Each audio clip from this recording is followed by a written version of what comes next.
"Oh, that's great. Why don't you give a presentation to the classroom?" And so I did. And then the neighboring grade 1 teacher said, "Oh, that's great. Why don't you come and speak to my students?" So I did.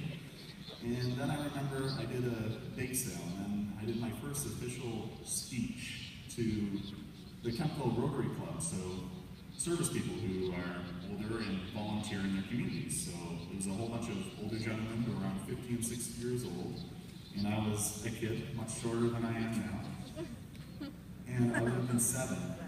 And when I was a kid, not only did I kind of not do anything in class, but I couldn't speak properly.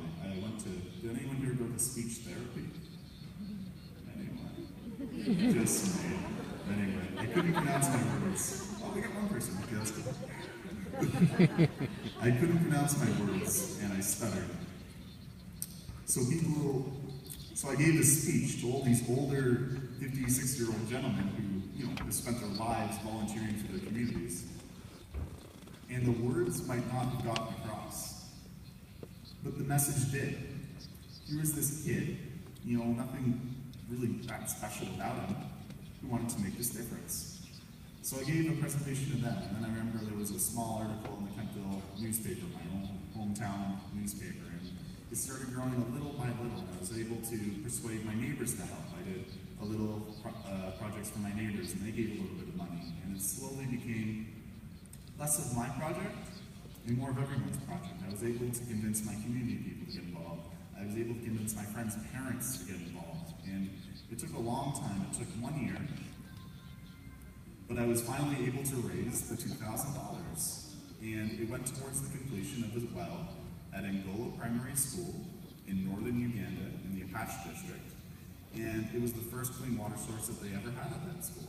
And it was awesome. I was very happy. And the school enrollment actually jumped from 700 to 1,400 students just because the well had been put in.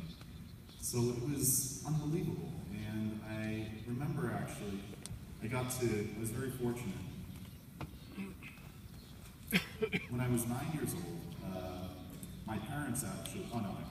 my neighbors, they traveled a lot for a living, and so they had a lot of air mile points. So they saw what I was doing and knew that the well was built, and they saw that I worked very hard, so they wanted to give, for Christmas, they gave us their air mile points. So I was actually able to go to Uganda to see the well.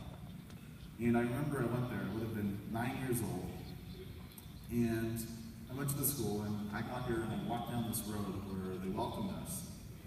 And there was this huge celebration. There was over 5,000 people from the local community that had come. There was a celebration, there was a feast, and everyone was just so excited, so pumped, so happy because they had clean water. Now, a smile doesn't light up on my face because I can have a glass of water in the morning or a shower. So to see that having water at your school would have that much of an impact on your life, where you're willing to celebrate, where you're willing to be so happy that it would affect your life that much, it blew my mind. And that's when I was 9 years old now, so I was growing up to the idea of, it was a complicated world. I was becoming a lot more mature at that, I think. So I got used to the idea. I thought that one well was going to bring the entire world clean water, and I was quickly learning that wasn't the case. There was lots of people in this world that didn't have clean water.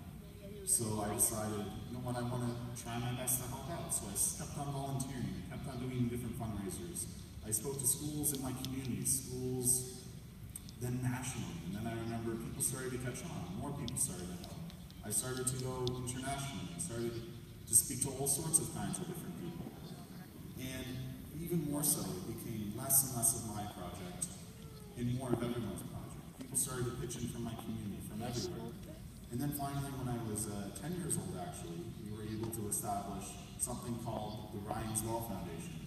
And we're 13 years old now, and we're a non-for-profit charity in Canada that fundraises money for clean water initiatives all around the world. We've done work in Sub-Saharan Africa, we've done work in Haiti, we've done work in South America and India, we've done work everywhere. We've been able to build over 878 different water projects in 16 countries that's helped over 800,000 people get clean water.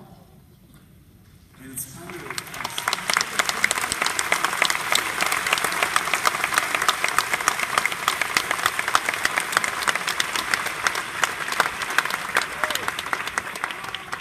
I think the funny thing about all of this, though, is that it all started from an overdue, failed grade 1 school project.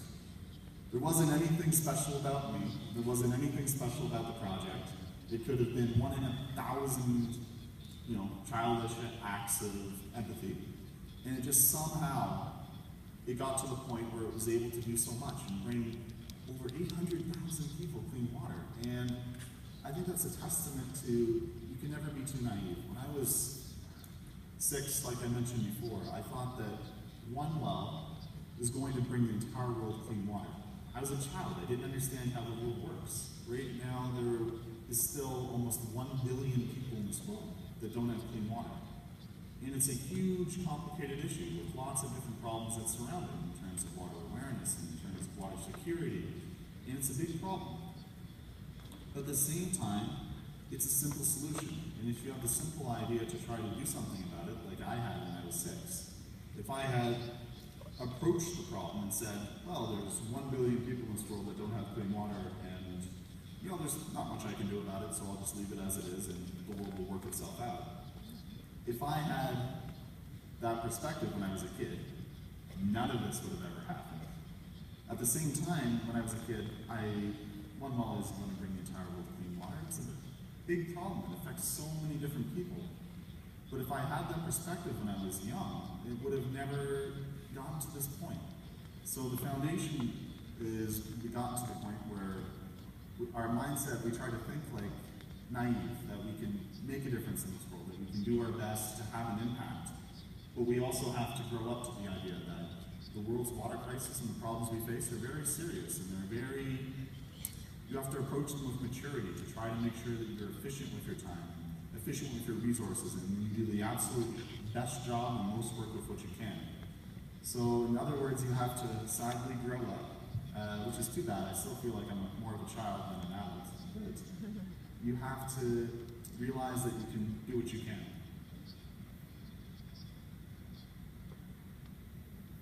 Yeah, so that's probably one of the main things we do at Ryan as well, is build clean water wells because of the importance of clean water as a life-giving resource. When you have water in your communities, it stems to so much. It allows kids to go to school. It allows people to not get sick and be able to go to work. It allows agriculture to spin up in communities. It allows maternal health to go up. It leads to people being able to live their lives.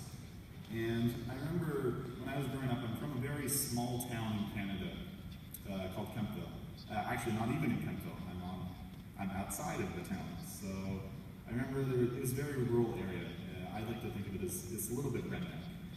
But one of the things that I know people thought, or I thought at least growing up, is this idea that if you didn't do well in life, if you failed a test, for instance, or you didn't do well, that it was your fault. You didn't work hard enough. You should have worked harder. And if you want to succeed, you're just going to have to work harder next time. And I thought that was kind of just a fact of life. And I remember it bothered me so much that people didn't have the opportunity. People my age couldn't go to school because they had to spend their days getting water. They didn't even have the opportunity to write the test. And I think that's the tragedy of our time. There are people that don't have any opportunity and have so much potential. Just to give you an example of how this can affect someone's life is, when I was in grade 2, 1 year after the well was built, my grade 2 teacher heard about what happened in grade 1 and said, wow, that's a great idea. But why don't you take us one step further and get writing buddies, get pen pals at the school where the well was built? So we all got writing buddies because we were learning how to write in grade 2. And my writing buddy ended up to be this kid named Jimmy, who, through a very long story, actually became my brother. And he's all grown up now. He's 25 years old and married. So he's come a long way. But back to the story. Jimmy went to school, Angola Primary School, where the first well was built. He went to school before the well was built and after the well was built. Before the well was built, Jimmy had the responsibility of helping get water for his family because there wasn't a well in his village and there wasn't one at his school. So Jimmy used to have to get up at midnight, 12 o'clock at night, and he had these two big jerry cans, and it was actually 6 kilometers for him, was the nearest well. So he had to walk 6 kilometers to the nearest well, and then back with the two big jerry cans, and then again, and back. And then one more time. And then I like it when Jimmy tells the story, because then Jimmy would say, then I would have the privilege to go to school, the honor to go to school. When I was a kid, I didn't think going to school was a privilege. I didn't think going to school was a privilege. Something your parents made you do, but to know that when the well was put in, he could just go to school at a regular hour in the morning and bring the water home at the end of the day. So to know that it had that much of an impact on his life, that he was able to not have to fall asleep in class, that he could go to school and get an education, build a future for himself, happened because a well was put in at his school. It just astounds me to this day. And Jimmy's story is the story of so many others that's so important and something that I think we all need to realize. So another one of the most important things we do actually, and that's easily overlooked, is we do a lot of water and sanitation projects. And by sanitation projects, a lot of the times what we do at high schools, particularly in sub-Saharan Africa, is it's important to do things like latrines and hand washing stations at where the schools are.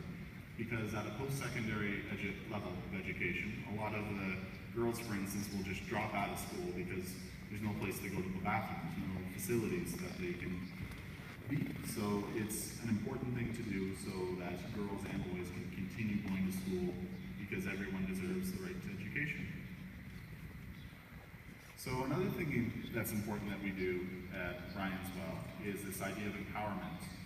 When I was a kid, if my teacher hadn't given us the tools that we could possibly use to get involved, if she didn't have that list, if she didn't have the idea that we could get involved and make a difference in this simple school project, then none of us ever would have done something. So I think what's important is that we have so many young and old people around this world that have empathy, that have a strong connection with what they're passionate about. And I think it's important to empower those people. Because I remember when I was a kid, I think throughout the last 17 years, the most important and the hardest thing I've ever done was raising my hand in that classroom. I did not like to raise my hand. I did not like to answer questions. I did not like to do anything. And it was the hardest thing I ever had to do. But if I had never raised my hand, if I had never taken that first step, none of this would have probably ever happened. So I think what's important is when you find that thing that you care about, that you're passionate about, that you take a step to do something about it. And just to give you a few examples of people who I've met who've inspired me throughout the years is when I was 9 years old actually, a boy from the city near where I live, a place called Ottawa, he heard what I was doing through the local newspaper and he decided to do something about it. His name was Taylor. So he decided he was going to do lemonade stands. He was quite the businessman, the entrepreneur. So he was going to get together his community and sell lemonade all throughout it. And throughout 1 month, he raised $1,000 all by himself, just from selling lemonade. So he was a kid who was 5 years old. He didn't have much of any means to do something, but he was able to find a way. He was able to say, well, I don't have any money, I don't have a job, so I'll do something. I'll sell something. What can I sell? I'll sell lemonade. So he was able to find a way, even though he was 5 years old, to do something. And another example is this is Finn. He's from Alberta, Canada, and he was 7, and he heard what I was doing. He heard about the world's water crisis, and then heard what I was doing through TV, and he thought it was completely unfair that there were kids his age that couldn't go to school and had to go far distances to get clean water. But he had a different strategy. What he did is he wrote letters and he petitioned companies and different corporations. He's quite the PR person, I guess you could say. And he petitioned all these different companies and corporations, and he even petitioned